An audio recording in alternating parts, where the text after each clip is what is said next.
سامعین و ناظرین، الفلاح اسلامک آرگنائزیشن کی اس خوبصورت پلیٹ فارم پر ہم آپ کا استقبال کرتے ہیں۔ ہم سے جوڑنے کے لیے یوٹیوب کے اس منفرد چینل کو سبسکرائب کرتے ہوئے بیل آئیکن کو ضرور پریس کریں تاکہ ہم آپ تک اپنی خدمات پہنچا سکیں۔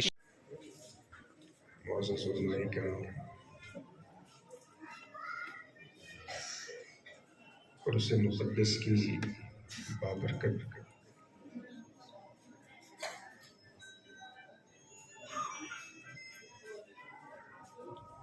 مجلس میں شرکت کی سعادت حاصل کرنے والے معزز حاضرین، ناظرین، حضرات و خواتین،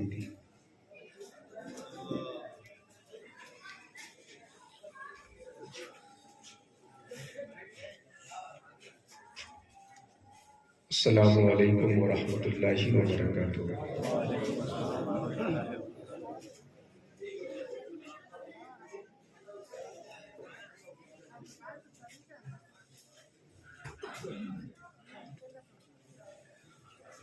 الحمد لواجب الوجود مفیض الارزاق،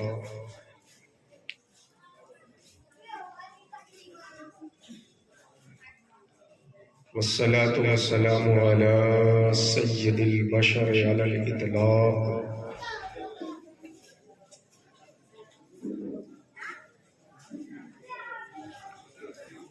محمد المبعوث لتمیم مکارم الاخلاق،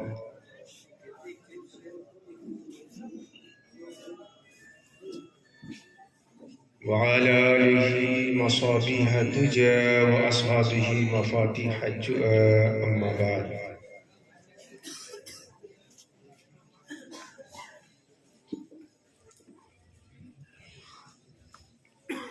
فقد قال الله تبارك وتعالى في خطابه القديم وكلامه العظيم: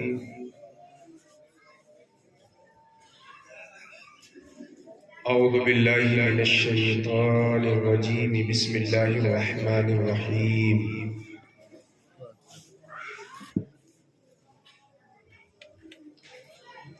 اليوم اکملت لکم دینکم واتممت علیکم نعمتی ورضیت لکم الاسلام دینا۔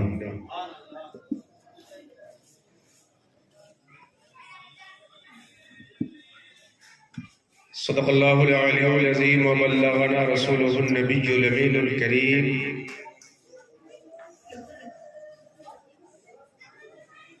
ونحن بصمیم قلوبنا علی ذلک لمن الشاہدین والشاکرین۔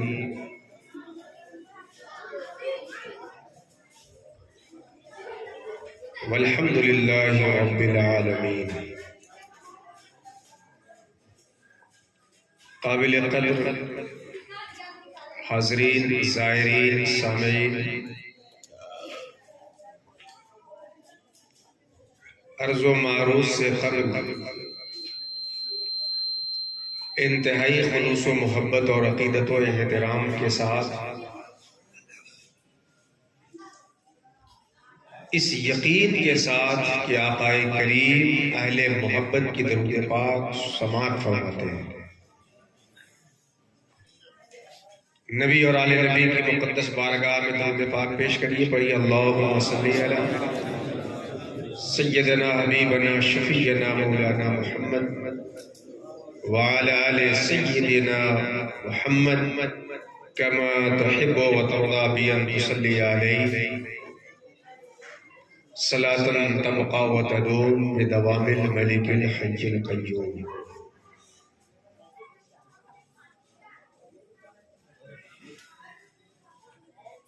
دائرہ شاہ احمد غازی پور کے مشائخ کی بارگاہ میں عقیدتوں کا خراج پیش کرنے کے لیے ہم سب حاضر ہیں۔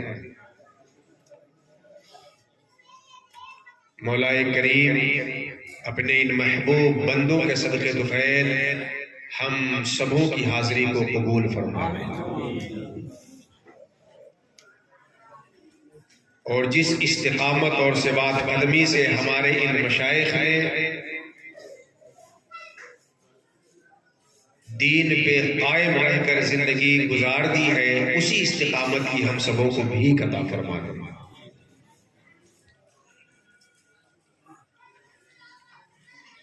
آمین آمین یا رب العالمین، بجاہ حبیب کا سید المرسلین علیہ وعلی آلہ افضل الصلاۃ و اکمل التسلیم۔ درود شریف کی برکت سے دعائیں قبول کی جاتی ہیں۔ ہم لوگوں نے اس عظیم احاطے میں دعائیں کی ہیں، اس کی قبولیت کی نیت سے ایک مرتبہ اور درود پاک پڑھ لیں۔ اللہم صلی علی سیدنا حبیبنا شفیعنا مولانا محمد وعلی آل سیدنا مولانا محمد بارک وسلم صلاۃ تبقی و تدوم۔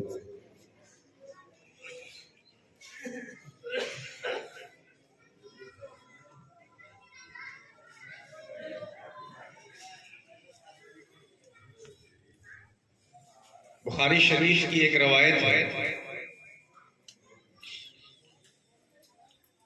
کہ ایک مرتبہ ایک یہودی نے حضرت عمر سے کہنے لگا، ایک یہودی نے حضرت عمر سے کہا کہ اے عمر، آپ کے نبی پہ ایک ایسی آیت اتری ہے، اگر وہ آیت ہمارے پیغمبر حضرت موسیٰ پہ اتری ہوتی تو ہم لوگ اس دن کو عید کا دن بنا لیتے۔ یہودی نے حضرت عمر سے کہا کہ وہ آیت اگر ہمارے پیغمبر پہ اتری ہوتی تو ہم لوگ اس دن کو خوشی کا دن، عید کا دن بنا لیتے۔ حضرت عمر نے پوچھا کس آیت کی بات کر رہے ہو؟ اس یہودی نے اس آیت کی تلاوت کر دی جس کی میں نے ابھی آپ کے سامنے تلاوت کی۔ الیوم اکملت لکم دینکم واتممت علیکم نعمتی ورضیت لکم الاسلام دینا۔ اس کا مطلب اور ترجمہ ہے کہ مصطفیٰ، آج ہم نے آپ کے لیے آپ کا دین مکمل کر دیا، واتممت علیکم نعمتی، اور اپنی نعمتیں آپ پہ پوری کر دی، ورضیت لکم الاسلام دینا، اور بحیثیت دین کے اسلام کو آپ کے لیے پسند کر دیا۔ جب یہ سنتے حضرت عمر تو یہودی سے کہتے ہیں کہ تم عید منانے کی بات کر رہے ہو اور تمہیں ایسا لگتا ہے کہ ہم مسلمانوں نے اس دن کی نزاکت کو نہیں سمجھا؟ ارے ہم تو عید منائے کیا، اللہ نے تو اس آیت کو عید کے دن نازل ہی فرمایا۔ حج کا موقع ہے، قربانی کی عید ہے، جمعہ کی عید ہے، کئی عید ایک ساتھ جمع ہے اور اللہ اس آیت کو اتار رہا ہے، تو الگ سے عید بنانے کی اور بنانے کی ضرورت نہیں ہے۔ اللہ نے یہ خوشی کا مژدہ عید کے موقع پہ سنایا ہی ہے۔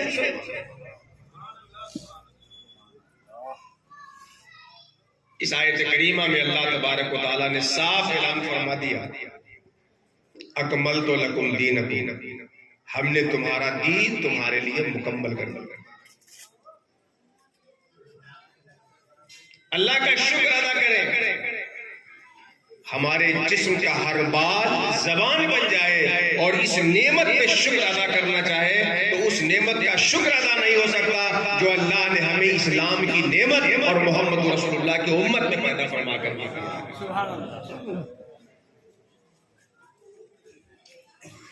اللہ نے ہمیں دین مکمل دیا، اکملت لکم دینکم۔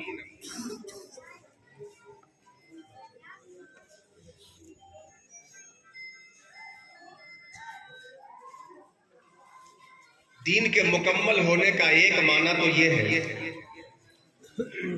کہ قیامت تک جیسے بھی حالات ہوں، جیسے بھی آثار ہوں، زمانے کی جیسی بھی تبدیلی ہو، سائنس اور ٹیکنالوجی کا جتنا بھی عروج ہو، حلال کیا ہے، حرام کیا ہے، جائز کیا ہے، ناجائز کیا ہے، اس دین میں سب کے اصول بیان کر دیے گئے ہیں۔ قیامت تک آنے والے سارے مسائل کا حل ان اصول سے نکلتا جائے گا اور اس دین کا مسئلہ حل ہوتا چلا جائے گا۔ دین کے مکمل ہونے کا ایک پہلو کہ قیامت تک کے سارے مسائل اس دین میں سمٹ گئے، اور اس دین اسلام کے مکمل ہونے کا دوسرا پہلو یہ ہے کہ قیامت تک کوئی ایسی گھڑی نہ آئے گی جس گھڑی میں اس دین پہ عمل نہ کیا جا سکے. یہ دین مکمل ہے. زندگی کے ہر معاملے میں قیامت تک یہ دین ایسا ہوگا کہ لوگوں کے مسائل کا حل اپنے اندر رکھنے والا. یہ دین مکمل ہے. جاڑے کے بعد گرمی یہ فطرت کا تقاضا ہے. امیری کے بعد غریبی یہ نظام وجود کا حصہ ہے. صحت کے بعد بیماری ہماری آزمائش کی کڑی ہے. لیکن جو اس دین کو مضبوطی سے تھامے ہوا ہوگا جاڑے کی ٹھنڈک بھی اس کا قدم چومے گی اور دن کی گرمی بھی اس کے آگے آ کر کے سر جھکائے گی. جو اس دین اسلام کو مکمل طور پر تھامے ہوا ہوگا. حالات بدلیں گے. کبھی ماننے والے زیادہ ہوں گے, کبھی نہ ماننے والے کی اکثریت اور غلبہ دکھائی دے گی. لیکن جو اس دین کو مکمل طور پہ اپنی زندگی میں تھامے ہوا ہوگا, آندیاں ہر چہار جانب چلیں گی مگر اس دین مکمل کے اندر اتنی وسعت ہوگی اور اتنی حفاظت ہوگی کہ اس دین پہ عمل کرنے کے صدقے میں اللہ اس دین پہ چلنے والوں کی حفاظت فرماتا ہے. یہ دین مکمل. آپ کو اور ہمیں مایوس ہونے کی ضرورت نہیں. اللہ نے جو ایک مکمل وے آف لائف, دستور حیات, زندگی کا اصول ہمیں اور آپ کو اسلام کی شکل میں دیا ہے, اس دین مکمل کو اپنی زندگی میں تھامنے کی ضرورت ہے. لیکن ہاں یہاں ایک چیز قابل غور ہے کہ کوئی چیز مکمل ہو تو اس مکمل سے مکمل فائدہ لینے کے لیے اس مکمل کو مکمل پکڑنا پڑتا ہے. کوئی چیز مکمل ہو تو اس مکمل سے مکمل فائدہ لینے کے لیے اس مکمل کو مکمل تھامنا ہوتا ہے, تب جا کے مکمل فائدہ. ورنہ کوئی چیز ہے تو مکمل, لینے والا مکمل نہ لے. کوئی ایک حصہ لے کے الگ ہو جائے, کوئی ایک دوسرا حصہ لے کے الگ ہو جائے, کوئی الگ حصہ لے کے الگ ہو جائے, تو تھا تو وہ مکمل, لینے والا مکمل نہ لیا ہے, اس لیے اس کے مسائل حل نہیں ہوں گے, وہ پریشان ہو سکتا ہے. لیکن جو مکمل کو مکمل تھامے گا اللہ اسے مقصود منزل تک اور منزل مقصود تک مکمل طریقے سے پہنچائے گا. ضرورت ہے اس دین مکمل کو اپنی زندگی میں مکمل تھامنے کی. اس کو ایک دو مثال سے سمجھا تو پھر اپنی گفتگو آگے لے چلیں.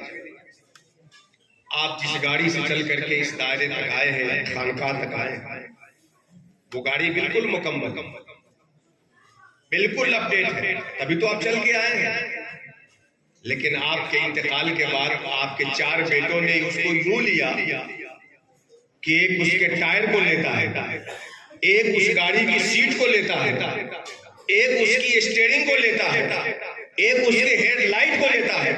تو گاڑی تھی تو مکمل مگر اس مکمل کو لینے والے نے مکمل نہیں لیا ہے. تو اب کوئی صرف سیٹ پکڑ کے کہیں نہیں جا سکتا, کوئی ہیڈ لائٹ لے کر کے منزل تک نہیں پہنچ سکتا, کوئی چھتری لے کر منزل تک نہیں پہنچ سکتا. مکمل کو جب مکمل تھاما جائے تب جا کے منزل تک رسائی حاصل ہوتی ہے.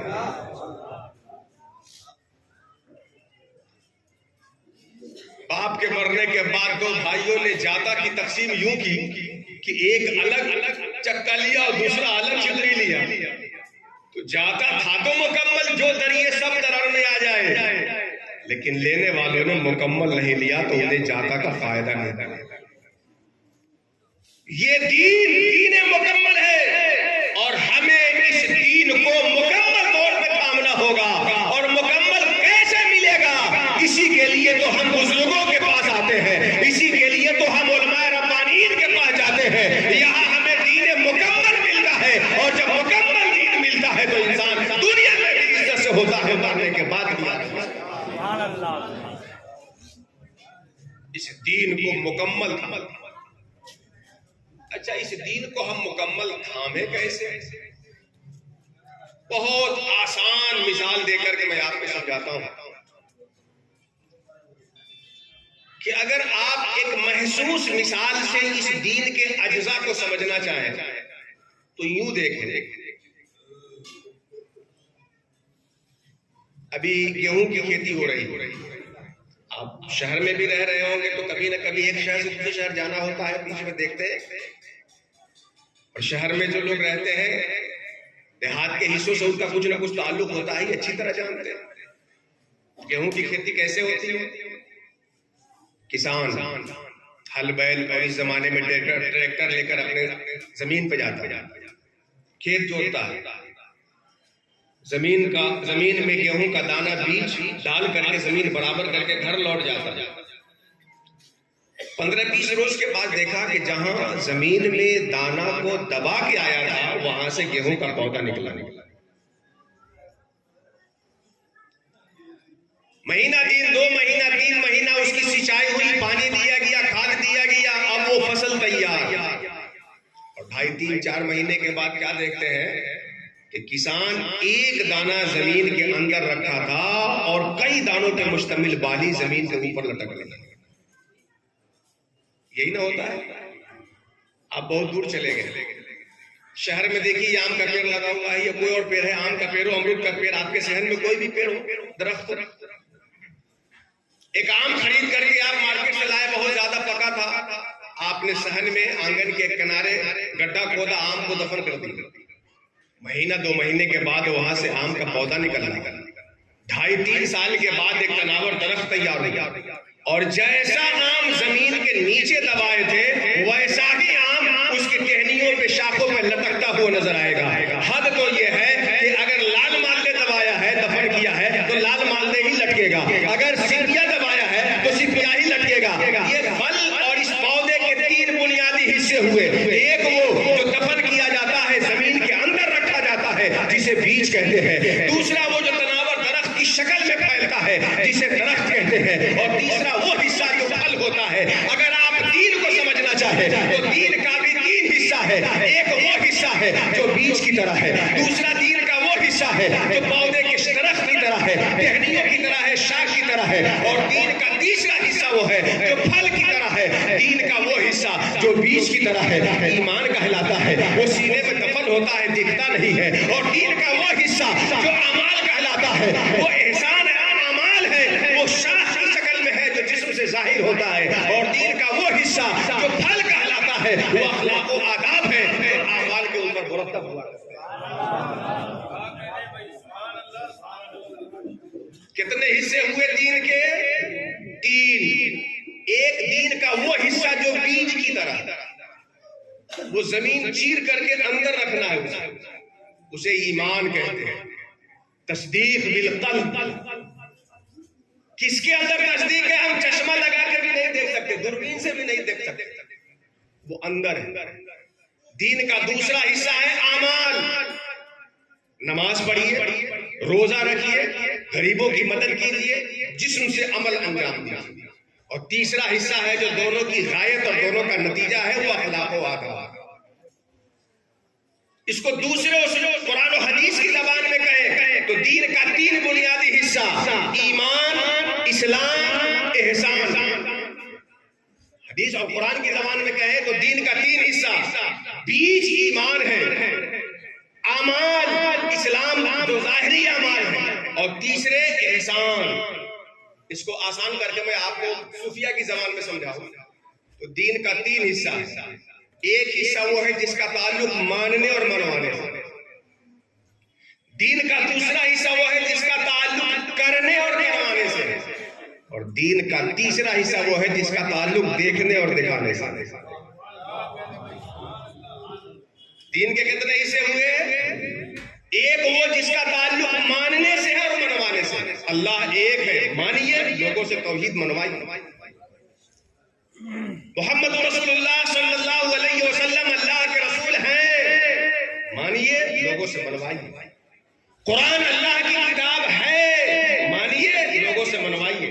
یہ دین کا وہ حصہ ہوا جس کا تعلق ماننے سے، دین کا دوسرا حصہ ہے جس کا تعلق کرنے سے نماز صرف ماننا نہیں ہے، یہاں پڑھیے. زکات صرف ماننا نہیں ہے، دیجیے. حج صرف ماننا نہیں ہے، کیجیے. اور دین کا تیسرا حصہ ہے ان تعبد اللہ کانک تراہ فإن لم تکن تراہ فإنہ یراک. اللہ کی عبادت اس تصور کے ساتھ کرے کہ اللہ کو دیکھ رہے ہیں، اور یہ نہ ہو سکے تو یہ یقین جمائے کہ اللہ آپ کو دیکھ رہا ہے. دین کا تیسرا حصہ دیکھنا اور دکھانا. یہ ماننا منوانا متکلمین کرتے ہیں، کرنا کروانا مسائل مدارس میں سکھائے جاتے ہیں، اور دیکھنا دکھانا یہ وہ شعبہ ہے جو صوفیہ کے ہاں بزرگان دین کے ہاں کرایا جاتا ہے. الٹے ہی چال چلتے ہیں دیوانے گانے عشق، آنکھوں کو بند کرتے ہیں دیدار کے لیے. دین کا تین حصہ ہے، سمجھ میں آپ کو؟ اس کو اگر دوسری زبان میں کہیں تو دین کے تین بنیادی حصے عقیدہ، عمل، اخلاق. اور اس کو اگر اقبال کی زبان میں کہیں تو یقین محکم، عمل فہم، محبت فاتح عالم، جہاد زندگانی میں ہے یہ مردوں کی شمشیر. اقبال کی زبان میں دین کا تین بنیادی حصہ یقین محکم، عقیدہ، ایمان، عمل فہم، اللہ اور اس کے رسول کی مرضی پہ تسلسل کے ساتھ عمل، اور محبت فاتح عالم، محبت اخلاق والا. یہ دین کے تین بنیادی حصے. اگر ان تینوں حصوں کو آپ نے پکڑ لیا تو دین کو آپ نے مضبوطی سے تھام لیا ہے. لیکن صورتحال یہ ہے کہ اگر ایمان صحیح ہے تو شیطان عمل سے دور کر دیتا ہے. ارے ایمان والے تو ہو ہی، بخش دیے جاؤ گے یار. میرا عقیدہ ہے کہ رائی کے دانے سے بھی کمتر اگر کسی کے سینے میں ایمان ہے تو اللہ ضرور بخشے گا. لیکن اس کا یہ مطلب نہیں ہے کہ ہم ایمان والے ہیں تو نماز چھوڑے، ایمان والے ہیں تو جھوٹ بولے، ایمان والے ہیں تو دغا بازی کرے. ارے ایمان والا ہونے کا ہی تو تقاضا ہے کہ نیک کام کریے، ثواب ملے گا. بھائی ایمان کو تو ثواب ہی نہیں ملتا نیک کام کرنے کا. ایمان اپنا صحیح رکھیے، عقیدہ اہل سنت و جماعت کے مطابق کریے، اور عمل اپنا سدھاریے رسول اللہ کی سنت کے مطابق کریے. اور اگر کسی کے اندر ایمان اور عمل آ گیا تو اخلاق و آداب غائب کر دیا، اور کسی کے ہاں اخلاق و آداب اگر ہے تو ایمان و عمل غائب کر دیا. ہمیں اس دین مکمل کو مکمل طور پہ تھامنے کی کوشش کرنی ہے. یہی ہمارے مشائخ کا دستور ہے، یہی رسول اللہ کے آنے کا مقصد ہے کہ ہم مکمل طور پہ دین میں داخل ہو جائیں. آپ مکمل دین کو اپنا لیجئے، اللہ زمین میں بھی عزت سے رکھے گا، زمین میں بھی آرام سے رکھے گا، اور اٹھانے کے دن بھی اللہ کے انعام و اکرام کرے گا. دین کے تین بنیادی حصے یقین، عقیدہ، عمل، اخلاق. یہ تفصیلی گفتگو کا موقع نہیں ہے، میں اختصار کے ساتھ ان تینوں کو بات بتا کر آگے بڑھتا ہوں. سب سے پہلا حصہ جو دین کا ہے عقیدہ، اس میں جو سب سے بنیادی چیز ہے وہ یہ ہے کہ آپ کے سینے میں یقین پیدا ہو. دین کا جو سب سے پہلا ایمان ہے، اس میں سب سے بنیادی چیز یہ ہے کہ آپ کے سینے میں یقین پیدا ہو.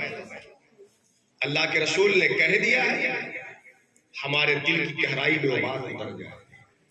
سمجھ میں آئے تب بھی اور نہ سمجھ میں آئے تب بھی. عقیدہ اور ایمان سمجھنے ماننے، سمجھ کے بنیاد پر ماننے کا نام نہیں ہے، رسول اللہ کے کہنے کی بنیاد پر ماننے کا. رسول اللہ کہتے ہیں، دل میں اس پہ یقین آنا چاہیے.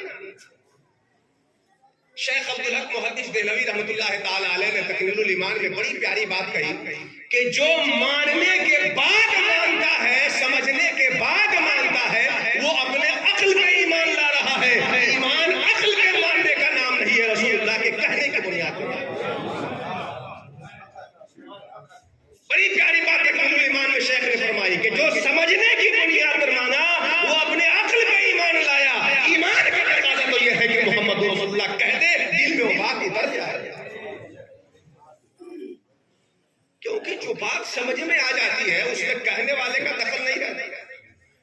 میں ایک مثال آپ کا 6 سال کا بچہ اسکول سے لوٹ کے آیا، پوچھے بیٹے کیا پڑھے؟ وہ کہے گا 2 کا 2 2 دونی 4 2 1 جا 2 2 4 2 2 جا 4۔ بچہ جب آپ کا کہے گا 2 دونی 4 تو آپ اس کو مانیں گے کہ نہیں انکار کر دیں گے؟ تو آپ چچا کیسے ہے جو بچہ کی بات مان رہے ہیں؟ کہیں گے مولانا صاحب یہ بات سمجھ میں آ رہی ہے، اور جو بات سمجھ میں آتی ہے اس میں قائل کا رول نہیں رہتا۔ ایک پاگل چوراہے پہ کھڑا ہو، کبھی ادھر اینٹ چلائے کبھی ادھر پتھر، اور لوگ اس کی پاگل پنی کا تماشا دیکھیں۔ اتنے میں کہے کہ زمین نیچے ہے آسمان اوپر ہے، تو پاگل کی یہ بات آپ مانیں گے کہ نہیں؟ پاگل کہے زمین نیچے ہے تو آپ مانیں گے کہ نہیں مانیں گے؟ نہیں مانیں گے تو لوگ آپ کو بھی اسی صف میں داخل کر دیں گے۔ مانیں گے نا؟ تو آپ عقل مند کیسے ہے کہ پاگل کی بات مان رہے ہیں؟ کہیں گے مولانا صاحب آپ ہم کو الٹی منطق مت سمجھائیے، ہم زمین جو نیچے مان رہے ہیں یہ اس کے کہنے کی وجہ سے نہیں، سمجھ میں آ رہا ہے۔ اس لیے پتا کیا چلا کہ جو بات سمجھ میں آ جاتی ہے، مشاہدے میں آ جاتی ہے، اس میں کہنے والے کا رول ختم ہو جاتا ہے۔ ایمان سمجھنے کی بنیاد پر ماننے کا نام نہیں ہے، رسول اللہ کے کہنے کی بنیاد پر دل سے یقین کر لینے کا۔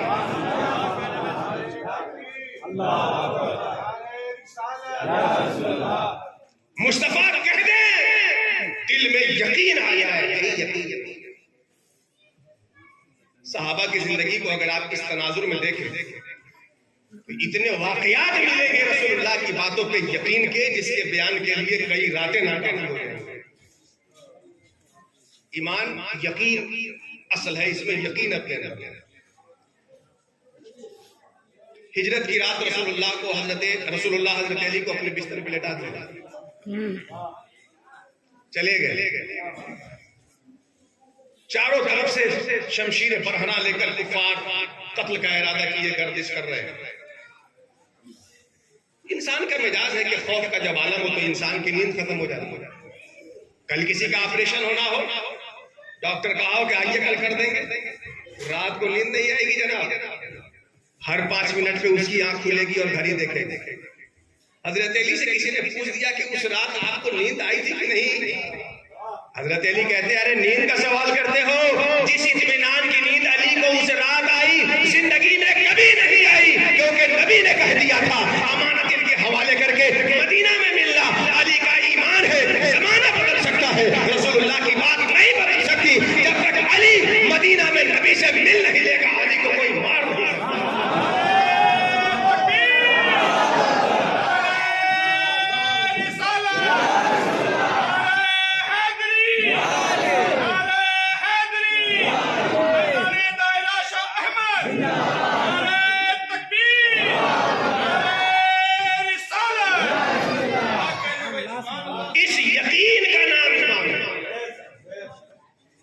اس یقین کا نام ہے۔ معراج سے جب سرکار لوٹے اپنا سفر نامہ بتایا، کفار حیرت میں ڈوب گئے۔ چلے ابو بکر کے گھر، دروازہ کھٹکھٹایا، ابو بکر جلدی باہر آئیے۔ ابو بکر کہتے خیریت تو اتنی جلدی کیا ہے؟ کفار مکہ کہتے ہیں یہ بات ماننے کی ہے۔ ارے کون سی بات؟ کفار مکہ کہتے ہیں اتنا کم ٹائم کہ وضو کا پانی بہ رہا ہے، جنزیر ہل رہی ہو، بستر سے گرمی ختم بھی نہ ہوئی ہو، اور جانے والا یہاں سے فلسطین وہاں سے آسمان جائے آ جائے۔ ابو بکر صدیق کہتے ہیں اتنی تمہید کیوں باندھ رہے ہو، پوچھو نا کیا پوچھنا ہے۔ کفار مکہ کہتے ہیں ارے آپ جنہیں نبی مانتے ہو تو عجیب و غریب بات کرے۔ ابو بکر کہتے ہیں میرے نبی نے کہا ہاں اتنا سننا تھا کہ مصطفیٰ کی زبان سے یہ بات نکلی ہے۔ ابو بکر کہتے ہیں جب دل دے کے خدا کو مانا تو اسے ماننے میں کیا لگا۔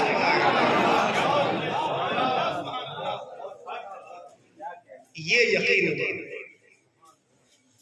یہ یقین ہمارے سینوں میں وہ یقین کتنا ہے، ہم دوسرے کو نہ ناپے، یہاں اپنے کو ناپے کہ ہمیں کتنا ہے۔ باہما ذوق آگہی ہائے رے پستی بشر، سارے جہاں کا جائزہ اپنے جہاں سے بے خبر۔ آپ کو رسول اللہ کی بات پہ کتنا یقین ہے؟ میں ایک تلخ بات کہتا ہوں، علم غیب پہ ہم نے خوب مناظرے کیے اور اتنی دلیلیں جمع کی کہ اگر ان دلیلوں کی لسٹ میں سے کوئی دلیل گر جائے اور دلیل گرے اوپر سے تو دب کر کے موت ہو سکتی ہے جو نہیں مانتے ان کی. لیکن ہمارے سینے میں وہ یقین کئے % اور کتنا ہے کہ رسول اللہ ہمارے احوال سے باخبر ہے؟ یہ آپ اپنے سینے سے پوچھیں. سرکار اعلیٰ حضرت نے تو بڑی پیاری بات کہی، فریاد امتی جو کرے حال زار میں، فریاد امتی جو کرے حال زار میں، ممکن نہیں کہ غیر بشر کو خبر ہو. سب سے پہلی چیز دین کی بنیادی حصوں میں سے یقین. یہ یقین آپ کی زندگی میں آئے گا کیسے؟ آپ کے دل میں آئے گا کیسے؟ سنیے، ہمیں اور آپ کو 2-4 کتاب پڑھ لینے سے کیسے آئے گا جب امام غزالی صاحب کو کتنی کتابوں کو پڑھ لینے کے بعد بھی یقین کتاب سے نہیں آئے. المنقذ من الضلال امام غزالی کی بڑی مشہور و معروف کتاب ہے. امام غزالی فرماتے ہیں کہ میں جب دلیلیں پڑھتا گیا تو جتنی دلیلیں پڑھا شک گھیرتا گیا. یہ کہتے ہیں کہ ہم حق پہ، یہ کہتے ہیں ہم حق پہ، ہم کہتے ہیں ہم حق پہ. تو جیسے ہم دعوے دار ہیں سب کو دعوے دار ہیں. امام غزالی کہتے ہیں شکوں نے گھیر لیا اور یہ شک تب ختم ہوا جب شیخ طریقت ابو علی فارمدی کی صحبت میں جاتے ہیں. اللہ والوں کی صحبت میں جانے سے دلوں میں یقین پیدا ہوتا ہے. تبھی تو مولانا روم نے مثنوی میں کیا پیاری بات کہی، صد ورق صد کتاب و صد ورق کرنار کن روبے دل را جانب دلدار کن. یہ یقین آپ ان کی صحبت سے پائیں گے جن کے سینوں میں یقین ہے. یہ یقین آپ وہاں سے حاصل کریں گے جن کے اندر یقین ہے. ہم مشائخ کے ہاں اسی لیے تو آتے ہیں، عرس کے نام پر، فاتحے کے نام پر، اور نہ جانے کیا کیا بہانے بنا کر اسی لیے تو آتے ہیں کہ ان کے سینوں میں یقین کا شمع روشن ہے. اللہ ان کے پاس جانے سے ہمارے دلوں میں یقین کا جلال دے. سبحان اللہ. دین کا پہلا حصہ عقیدہ جس میں بنیادی حیثیت یقین. دین کا دوسرا حصہ عمل. اللہ کے رسول نے اور اللہ رب العزت نے جو کرنے کو کہا اسے کیجیے اور جسے روک دیا اسے روک جائے. عمل. لیکن عمل کے باب میں ہمارا رویہ کیا ہے؟ جہاں اسلامی قانون پہ عمل کرنے سے آپ کو دنیا کا فائدہ ہوتا ہے وہاں آپ سب سے آگے دکھتے ہیں، اور جہاں دنیا میں 10-20 کا خسارہ سمجھ میں آتا ہے وہاں بڑی چالاکی سے پیچھے ہٹ جاتا ہے. یہ رویہ ہے کہ نہیں عمل کے باب میں؟ ہے کہ نہیں رویہ عمل کے باب میں؟ رمضان شریف میں 19 کا چاند کتنی بے صبری کے ساتھ دیکھتے ہیں. 2 بجے رات تک نہ نکلے تو 3 بجے رات تک نکال کر کے مانگے. میں آپ سے پوچھنا چاہتا ہوں اگر یہ چاند اتنا آپ کو پریشان کر رہا ہے کہ آپ سجدہ کر پائیں تو عید سے پہلے فجر میں یہ طلب کیوں نہیں ہے؟ عشاء میں طلب کیوں نہیں ہے؟ ظہر عصر مغرب میں طلب کیوں نہیں ہے؟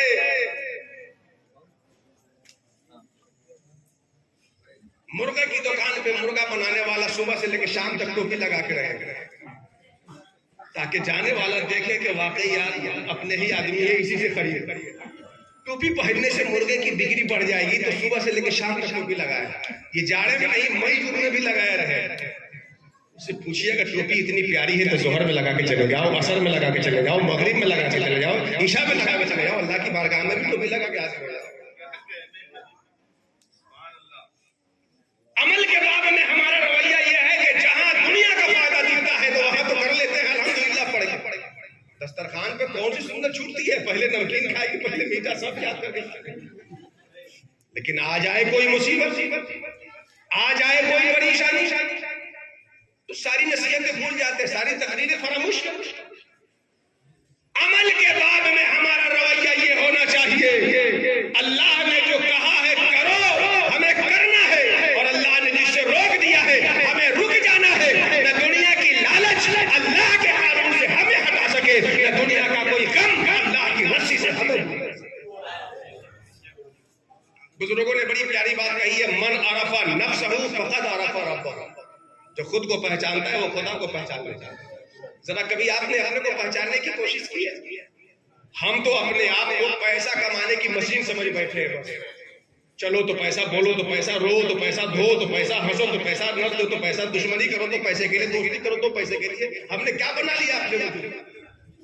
پیسہ کمانے کی ایک مشین بنا لی، بے خبر پہچان اپنے آپ کو، نور قدسی جان اپنے آپ کو، بے خبر ایک راز کی دنیا ہے تو تجھ سے شان حق کی ہوتی ہے نمو، بے خبر غفلت پرستی تاکو جا، جو عدم ہے اس کی ہستی تاکو جا، باعث خود نظر و فرزند ہے، گو بظاہر دیکھنے میں قند ہے، ان کی الفت میں نہ کر خود کو گواہ، مت سمجھ ہرگز انہیں پوچھنے پڑا۔ کبھی سمجھا کہ ہم ہیں کیا؟ اللہ کی بندگی اور اسلام پہ عمل کا جذبہ اپنے وجود سے سیکھتے، ہاتھ اللہ نے بنائے، پاؤں اللہ نے بنائے، زبان اللہ کی دی ہوئی، آنکھ کان اللہ بنایا، لیکن یہ ہاتھ اپنا آرام نہیں دیکھتا، ہماری خوشی دیکھتا، پاؤں اپنا آرام نہیں دیکھتا، ہماری خوشی دیکھتا، آنکھ اپنا آرام نہیں دیکھتی، ہماری خوشی دیکھتی۔ میلاد ختم ہونے کے بعد جب مٹھائی ملتی ہے اور کہا جاتا ہے لیجیے بھیا مٹھائی، تو ہاتھ مٹھائی لینے کے لیے آگے بڑھتا ہے، اور کلاس روم میں جب سبق یاد نہیں رہتا استاد کہتا ہے نکالو ہاتھ، تو پٹائی لینے کے لیے مجبورا نہیں صحیح جاتا ہے کہ نہیں جاتا؟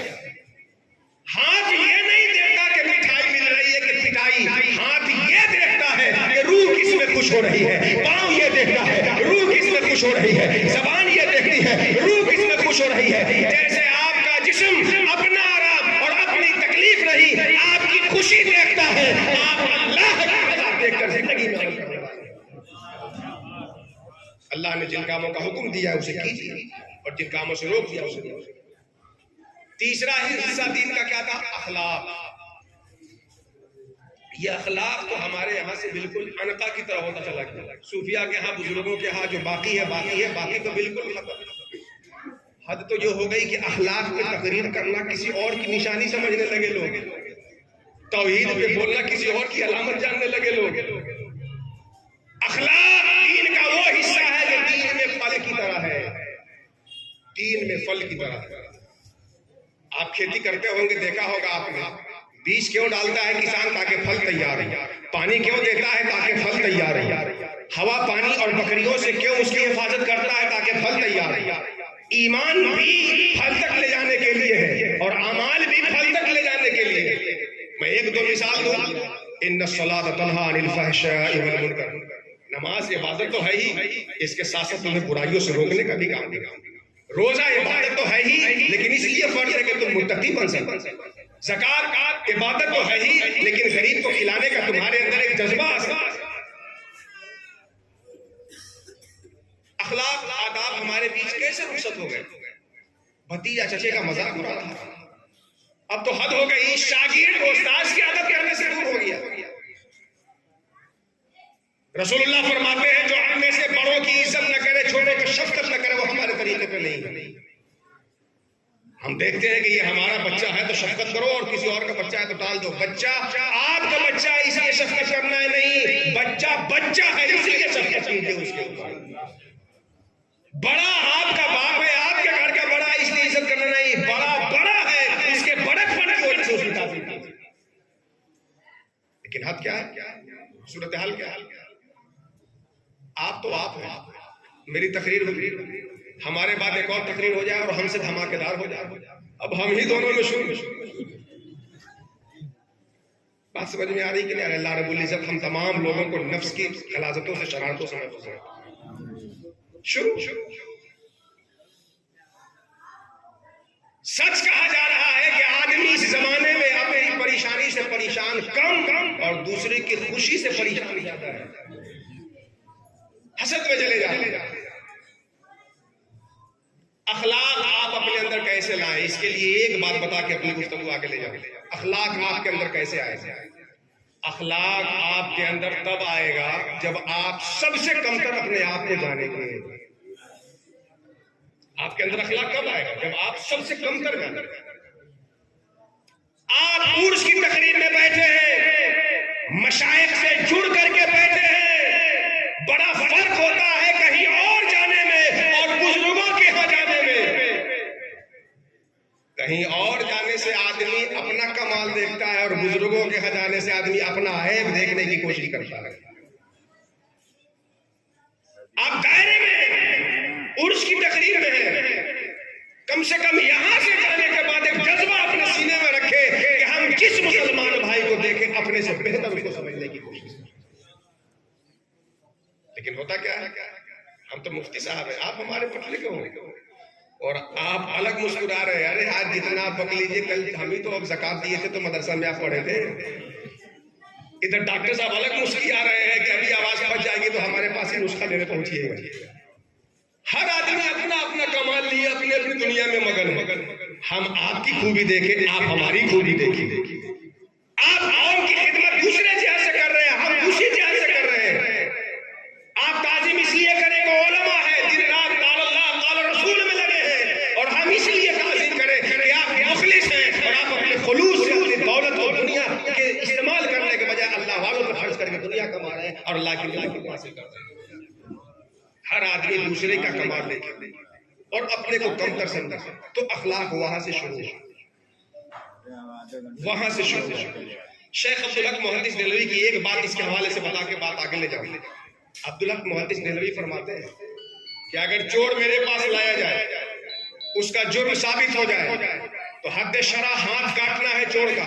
میں ہاتھ کاٹوں گا چور کا قاضی ہونے کی حیثیت سے. لیکن جس وقت چور کا ہاتھ کاٹ رہا ہوں گا، اپنے کو چور سے افضل نہیں، چور کو افضل اپنے سے گھٹان کر کے ہاتھ کاٹوں گا. ذرا سمجھنے کی کوشش کیجیے. چور چوری کیا، اس کے ہاتھ کاٹ رہے ہیں، لیکن افضل چور کو سمجھ رہے ہیں. کیوں؟ اس لیے کہ اس نے ایک غلطی کی اور شریعت کی سزا اس کے اوپر جاری کر دی گئی. قیامت میں اس کی غلطی کالعدم ہو گئی، اور ہم نے رات کی تاریکی میں بند کمرے میں مخلوق سے نگاہوں سے چھپ کر کے کیسی کیسی غلطی کی ہے جو کل قیامت میں ہمارے لیے ملنے والی ہے. ایک بزرگ تھے، شام کا وقت دریا کے کنارے سے گزر رہے تھے.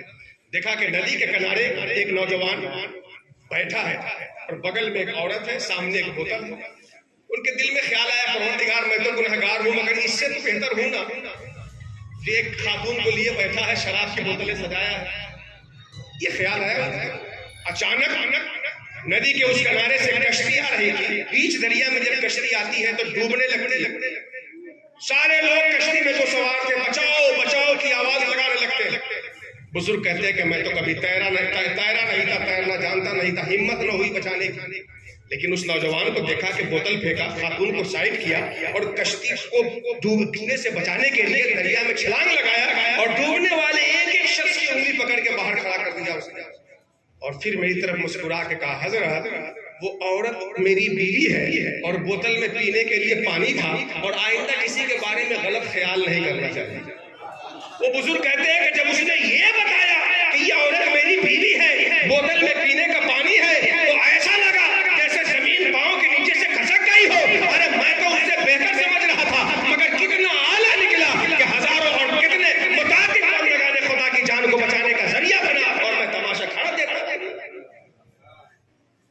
اس مجلس میں یہ عہد لیجیے کہ آج سے جس اہل ایمان کی مجلس میں جائیں گے اپنے کو کمتر سمجھ کے جائیں. مسجد میں جائیں اس لیے نہیں کہ ہم خان صاحب ہیں، پٹھان صاحب ہیں، ہم ودھائک جی ہیں، مکھیا جی ہیں، او امام صاحب کیا حال چال ہے. مسجد میں جا رہے ہیں، اللہ کی بارگاہ میں سجدہ کرنے جا رہے ہیں.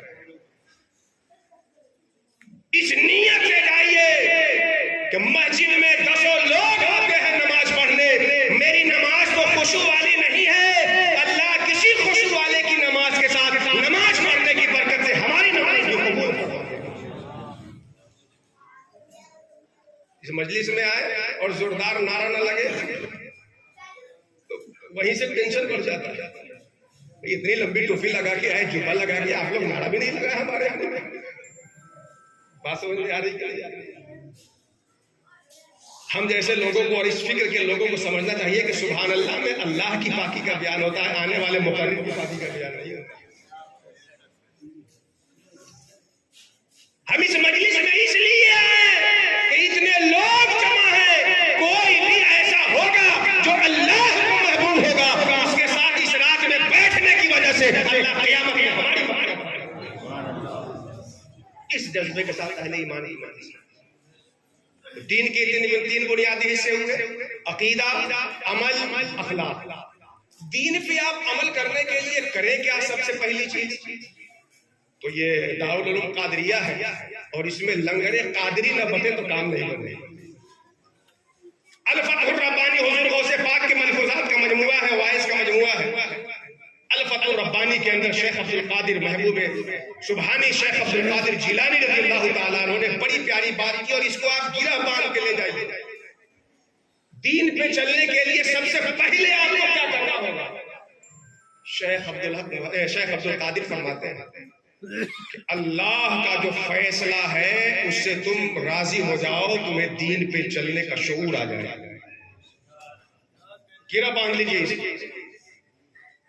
اللہ کا جو فیصلہ تمہاری زندگی میں ہے، خواہ وہ تمہارے لیے ہو یا تمہارے بھائی کے لیے، اللہ کا فیصلہ تو اللہ کا فیصلہ ہے، وہ آپ کے لیے ہو چاہے آپ کے دشمن کے. اللہ کے فیصلے سے راضی ہو جاؤ، عبادت کا مزہ پا جاؤ گے. بندگان خدا کی فہرست میں تمہارا نام آ جائے گا. کیا کریے؟ اللہ کے فیصلے سے راضی ہو جائے. اللہ نے آپ کو جو کیا اسے راضی ہو جائیے، اور آپ کے بھائی کو جو دے رہا ہے اسے راضی ہو جائیے. لیکن ہوتا یہ ہے کہ اللہ آپ کو نعمت دیتا ہے تب تو راضی رہتے ہیں، آپ کے دشمن کو مصیبت دیتا ہے تب بھی آپ راضی رہتے ہیں، بلکہ خوش ہو جاتے ہیں. لیکن جب آپ کو مصیبت آتی ہے اور دشمن کو نعمت ملتی ہے تو اس وقت آپ راضی نہیں رہتے. اللہ کا جو فیصلہ ہو، اللہ کے فیصلے سے راضی ہو جائیے. مولا ہم نہیں جانتے کہ غریبی ہمارے لیے بہتر ہے کہ بادشاہت ہمارے لیے بہتر ہے. تو جو پسند کرتا ہے، جو تجھے پسند ہو، ہمیں وہ بنا. نہ علم میرا علم ہے، نہ خوشی میری خوشی ہے، مجھے جس طرح تو رکھے تیری بندہ پڑے. اللہ کے فیصلے سے راضی ہو. یہ جو آپ سوچتے ہیں نا کہ فلانا کی زندگی بڑی اچھی جا رہی ہے، فلانا کی زندگی بڑی اچھی جا رہی ہے، فلانا کی زندگی بڑی اچھی جا رہی ہے، ہمیں مصیبت میں پھنسے. ہمارے برادر لوگ سوچتے ہیں کہ پیر صاحب ہو جاتے تو نظر نہ جاتے، ملنے لگتا ابھی تو ہم مولوی صاحب ہیں. مولوی صاحب تو سوچتے ہیں کہ مقرر ہو جاتے تو 5,000 کا لفافہ پانے لگتا. میں عرض کرنا چاہوں گا، میں کسی نے مذاق نہیں رہا ہوں، جو حقیقت حال ہے وہ کہہ کر کے ذہن سے بات اتارنا چاہتا ہوں. اگر میرے کسی جملے سے کسی کو تکلیف پہنچی تو میں اسے واپس لیتا ہوں اور اللہ سے دعا کرتا ہوں کہ مولا ہم سب کو اپنے دین پر قائم رکھے. اللہ کا جو فیصلہ آپ کے حق میں ہے آپ اسے راضی ہو جائیں.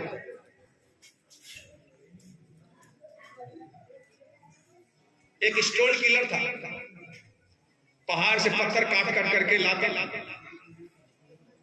اور بیچتا، جو پیسہ ہوتا اسے بال بچوں کو کھلاتا.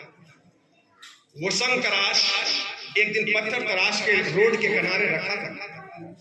بادشاہ کے سپاہی آتے ہیں اور اس کے پتھر کو پھینک دیتے. اس نے پوچھا سپاہیوں میرے پتھر کو کیوں پھینکے؟ بڑی محنت سے میں نے تراشے تھے.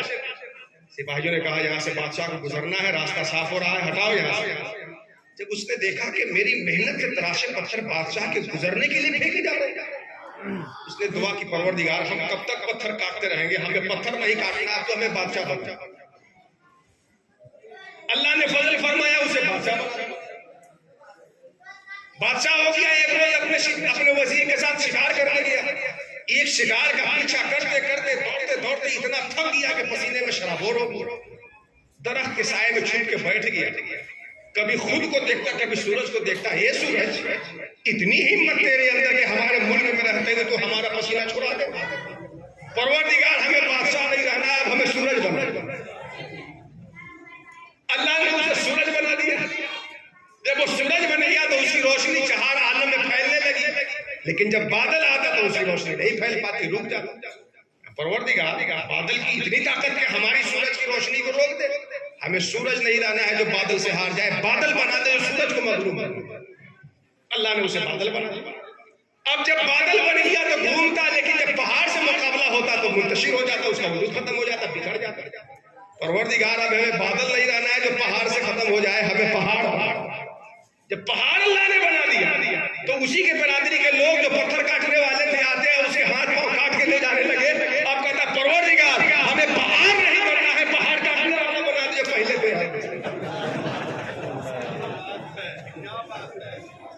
بات سمجھ میں آئی کہ نہیں آئی؟ جب تک پتھر کاٹ رہا تھا تو بادشاہ بننا اچھا لگا، بادشاہ بن گیا تو سورج بننا اچھا لگا، سورج بن گیا تو بادل بننا اچھا لگا، بادل بن گیا تو پہاڑ بننا اچھا لگا، اور جب پہاڑ بن گیا تو وہی پہلے والا اچھا لگا. آپ دوسرے کی زندگی کو بہتر یہ سمجھ رہے ہیں کہ آپ اس سے دور ہیں، ایک دن اس کے پاس رہ لیجئے. اللہ کا شکر ادا کریے گا. پروردگار تیرا بڑا شکر ہے کہ ہمیں